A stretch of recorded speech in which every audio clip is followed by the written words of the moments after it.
the quality of the idea almost doesn't exist. It's the timing of the idea.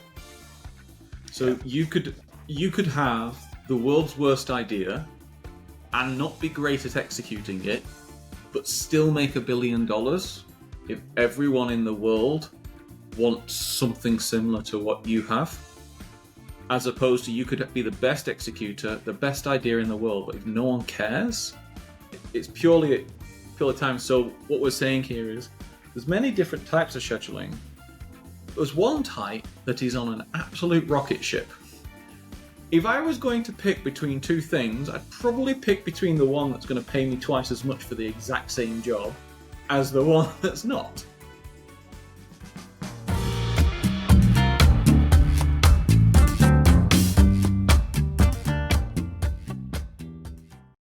Podcast where we tackle challenges that planning and schedule leaders come across on a day-to-day basis. My name is Micah Piippo, and I'm a planning and scheduling manager for Intel.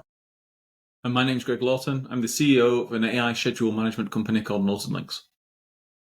Each show is designed to give you tactics that you can use straight away. Today, Greg and I are going to take a little bit of a wild ride on the journey of random. We have a couple different topics that we've seen in the news recently that we just want to discuss. Greg, do you want to kick things off with a government report? And please don't leave, because this government report is going to be exciting. Yeah. So this week, the UK government, specifically the Infrastructure Projects Authority, which is a department of the UK Treasury, it looks over all of the infrastructure projects that government is buying. It released a report called Data Analytics and Artificial Intelligence in Government Project Delivery. And long story short, credit where it's due, actually. It's a remarkably well put together report where they've talked to many government departments and got consensus and processes between departments. Long story short, it's basically saying this. They absolutely will be using AI to deliver projects faster, cheaper, more sustainably, etc. There will be absolutely requirements for people on those projects to be skilled in using AI. The government will require sharing of data between organizations and companies and projects. So, that's the spicy one right there. That is a very spicy one, because you know the world that I work in. There's a couple of companies who are like, I won't say tiny players, but the market's a very big, very, very big place, and they're like, oh, our data is incredibly valuable. There's 500 of you. Okay, so this is going to throw a spanner in that. They're going to do shared big experiments, and another part which I don't really know if they're, what it's going to be, what the execution is going to look like. But basically, they want to take a startup entrepreneurship approach where, and I'll quote directly here, we will think big, start small, and scale fast across our diverse projects. So I think that's around entrepreneurship and innovation principles. Let's see if the governance machine can cope with that. Yeah. Is this specifically focused on construction projects as well? No. So the Infrastructure Projects Authority looks over all UK government spending. The vast majority is infrastructure or defence. So the defence, the build, I'll probably get the numbers wrong, but I think the defence build budget is about 20 billion a year, pounds, like $30 billion, something like that. And the actual infrastructure is about the same. So I think they're about 50-50. But you also have things like Environment Agency, the justice, so things like prisons and law courts, and councils. So you have lots of different departments. But like the really big stuff is defence, which is fighter jets, nuclear subs, boats, bases, and infrastructure. So that will be main roads, utilities, rail, shipyards, airports, that kind of thing. Yeah. That's pretty wild. And going back to that when we said that was spicy, the sharing of data, I've spoke about it many times before, where I definitely see a future of more shared data, more larger data sets that are freely accessible. what do you think that is going to drive or change with the delivery of these projects now? Well, first of all, it depends about what data they're specifically talking about here. Like, is it going to be detailed cost data or detailed schedule data, or is it going to be overarching summary data? I don't know, but I think it's going to be. I don't know, because they are forcing what is almost a perfectly competitive market in the UK to be even more competitive, which means that one of two things is going to happen. You're going to have large amounts of consolidation, or you're going to have a very fragile market. So I don't know. And let me unpack that and explain it. Yeah, you're going to need to, because I was thinking there'd be almost the opposite.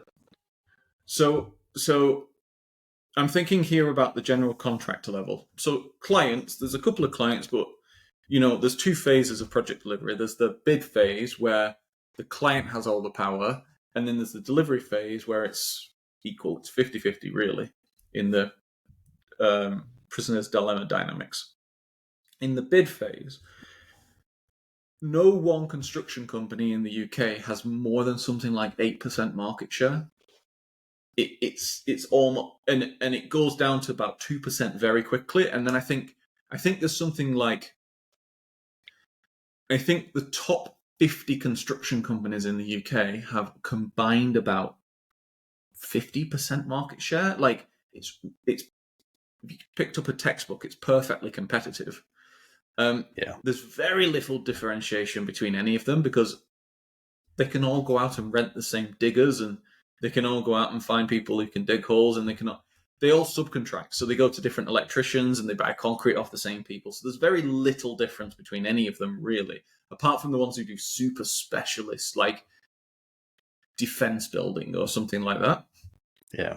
And because of that, they exist on very low margins. If you then basically say one thing that you consider to be one of your last bastions of competitive advantage, which is your data, which you and I know hardly anyone uses properly, but let's imagine a world where they did. The main client is now saying, you will share your data, or I'm not even going to consider you for a bid. Yeah. So that's what I meant by it's going to drive. Now, either the two options I said, either it's going to drive like great fragility, which fragility means that people are going to lower their profit rates even more, which means any shock to the system will put half of them out of business. Or the other is great consolidation, because in these kind of industries, there might just be just a massive economy of scale where they just go, do you know what? Let's all just consolidate, become one giant company. And then red fish eats blue fish type of exactly. Deal. Starting small though, and then launching up. Should we make bets on where they start small? I'm saying it's safety. Everybody always starts with safety. 100%, yeah. It will be safety. Safety is important, but when anybody says we're going to start small, they're always do safety. It will also, by the way, I reckon, be BIM data. Yeah, probably. BIM data is such a kitchen noodle soup of what is actually BIM data. There's just, when you think about how many different sorts of dimensions and fields and potentials to share, BIM data is crazy, but I don't know. We'll see. How do you think do you think it'll actually, so one of the things that gets pushed back whenever I bring this up is that you said that you'll have different things will happen in that competitive market. How do you foresee, the competition actually? Is there a path where the competition can use the data to use their competitors' data to become better than themselves? Like, do you see that angle playing out? Because that's usually the pushback I get. Of course. If we share our data, we'll lose our competitive advantage. So there's two things that matter in competitive strategy. Once you know you're in a competitive environment, which is information asymmetry and credible commitment. What you're talking about is information asymmetry. So if someone just knows how things work more than others, then they have a distinct advantage. But my experience of nearly 2 decades in the project space is that information asymmetry only really exists in the project space at capability level, and capability is people, processes, and tools. So if you talk about having data around people, or data around processes, or data around tools, cool, data is one aspect, but execution ability across those combined into a capability is really what matters. So for example, I could just release to the market our machine learning algorithms. I can guarantee that almost no one would be able to do anything with them because they're just not trained to understand them, that kind of thing. And I could imagine that a bunch of people might be releasing data to the market. Almost no one has built billion-dollar companies before, so almost no one will look at it and really be able to kind of pick it apart and understand what it really means. I think what will happen in these kind of reports, like you said, is they'll pull together non-conflationary data sources like safety, something everyone's happy to share, and then there'll be some centralized body that does studies and does all of this, and then they'll run workshops, and it will get better. It will absolutely get better, but it will be what I'll call the progression of the average, not the progression of the exception. Yeah. The people who are exceptional, the data that the industry will be sharing will be 5 steps behind their thinking. Like they'll be thinking on predictive carbon measurements, or multiple currency trades in project controls. Like they'll be thinking far beyond basic stuff.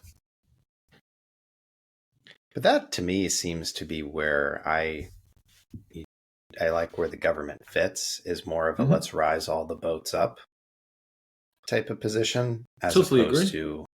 to, because when I think sometimes the governments get too far in front of their skis, then they start dictating too much future policy, as opposed to just, hey, let's take this up to a next level. Speaking of next level, let's transition a little bit. Talk a bit more about different infrastructure. How about this data center boom that is continuing on? Almost like your favorite investment, Bitcoin, just seems to keep on going up and to the right. I saw an article the other day. I don't know if it's true or not, but there was leaked maybe that Microsoft and OpenAI were going to create some crazy $100 billion data center. And then overall, just the continuation of building more and more data centers. I think it's probably one of the safest investments you could make, like investing in companies that build data Bitcoin centers or data centers? Oh, data centers. Data center. I don't know anything about crypto really. You can only be an expert in so many things. Like so here's the thing. I remember reading this book ages ago. I can't remember which one it was, but it was essentially a history of emperors and warlords essentially dominating the assets that society needs. So, far back in history, it'd be like access to the river, or it'd be, access to the fertile land, this kind of thing. And then it was access to the iron mines and the gold mines. And, I remember Cornwall in the UK got very rich because it had a lot of tin. So it was like, you just have a lot of tin. Nowadays, there's certain countries that have a lot of access to oil and other countries that don't, that probably wish they did. But as society is progressing far more into a digital realm than a physical one, obviously you'll always need farms and you'll always need energy, etc. But you got to think, like, what is the equivalent of the river or the fields of crop, the fertile land, or the mines in the digital realm? Well, it's storage and compute. So, like, that is the next bastion, actually, of international competition. So, you've got Saudi Arabia saying they want to have $40 billion invested into AI infrastructure. Not AI infrastructure. That means data centers and chip build. Yeah. NVIDIA has crossed 2 trillion valuation now. So the way I'm looking at this is the, in inverted commas, kings and queens of the modern day realizing that America exists. And they're sending as many ships across as fast as they possibly can to put a flag down and claim it for Queen Elizabeth. They're just doing it in data I don't world. know where to take this analogy to say that, Yeah. America's going to become its Was own it country. Queen Elizabeth or Queen Victoria? I can't remember, actually. There's a lot of British I don't history. remember. Yeah. The British crown. They were claiming for the British, the French, the Spanish, the Portuguese. I don't think Germany really sent anyone over to the New World. It's definitely those four. You're going to offend a lot of Germans right now by saying, you know what? No, this is just my history. I'm not saying they did or they didn't. I just don't know. I never heard about the German Tea Party in America. I just heard about the British one. We threw a bunch of sausages overboard. For people getting into the industry or early on in their careers right now, perfect space to start flooding into. I mean, there's loads of jobs that I've seen for junior schedulers up to senior schedulers. Now, you may have to move to one of these data center sites, but perfect time to get in, understand an industry, understand a build. And as mentioned on the show before, you can translate to a lot of different sorts of roles and positions outside of data centers. Because it is such a hot market, people put a bit more prestige on it, I would say. And that's the one thing I'm looking at right now is, this is really starting to become an industry where there's loads of planning and scheduling jobs. And they're with top companies that if they continue to grow, the evaluations continue to grow. And if they give you equity, you're in a great place. And so I was talking with a person who reached out to me, and I was saying, listen, get your scheduling chops up and then get to a GC that's building one of these companies or building and has a data center division, and just tell them, I want to work on data centers. I'll literally move anywhere. I want to work on a data center no matter what. Then from there, once you understand that data center build, go for an owner, go for a Vantage, an Equinix, or go for a Google or Facebook or Microsoft, and then try and go that route with it. I think that's a pretty good, 1 to 3, 5-year plan, because that's going to net you quite a nice career. You'd be sitting on Microsoft shares that will be going through a question, Micah. So you've done half a decade of data center build, and now you've done I don't know how many years of chip manufacturing, which is a different ballgame. You said a statement before, which I agree with, by the way, but for the audience, which is data centers, once you've learned to plan, you can plan. How different are data centers to chip fabs? Wildly more complex. I mean, data centers insane. Are more complex than chip fabs. No, chip fabs are way more complex because they require far more chemicals. But if that's the hurdle you're jumping over. Mm-hmm. So you're an excellent planner. You know how to plan. You bring a wide variety of tool sets and capabilities. Being able to convince someone that you can learn about different chemicals and processes. When I say processes, I mean the actual processes that build the chips, not different planning processes. Mm-hmm. Convincing someone of that is, I think, a much easier task. Basically, when I look at it, and I don't know, the pitchforks will probably come out and be like, you're an idiot, Micah. But I just look at almost data centers are almost just smaller versions of chip fabs. They're just smaller, less complex. Like, you don't need acid waste and high project, blah, blah, choric acid, this utility, that you'll need to create chips. What you do have is you have power and you have water, and they meet in the middle. And there's different, clean levels that are acceptable. Data centers compared to chip fab are like the carnival, super dirty, compared to different areas in sort of a fab. And so that's to me where, but I think it's transferable. And then I look at a data center compared to like a hospital, or a data center compared to different sorts of buildings, large scale infrastructure. Mm-hmm. And you also, with the data center, you get to touch a lot of different things. There's utilities that get built, substations. I mean, I can't even imagine, how many substations the line needs to build. But it's probably insane. But you get to learn about substations, and you get to learn about waste treatment facilities. And again, I guess if I was early on in my career, that's where I would be looking to try and position. I'm a bit biased, but it seems to me get into data centers and then try and get to the owner's side as fast as possible. I'll agree with that, and I'll add a comment from venture capital, which is the quality of the idea almost doesn't exist. It's the timing of the idea. So you could have the world's worst idea and not be great at executing it, but still make $1 billion if everyone in the world wants something similar to what you have. As opposed to you could be the best executor, the best idea in the world, but if no one cares, it's purely time. So what we're saying here is there's many different types of scheduling. There's one type that is on an absolute rocket ship. If I was going to pick between two things, I'd probably pick between the one that's going to pay me twice as much for the exact same job as the one that's not. Audience, take that as you wish. You can decide what you want. If you're super passionate about roads, go for it. You'll see Micah and I in data centers and chip fabs. I like roads. Roads are more complex than you think. Either way, I guess I completely agree with you on. It's just what do you want to do with your life? Or like what?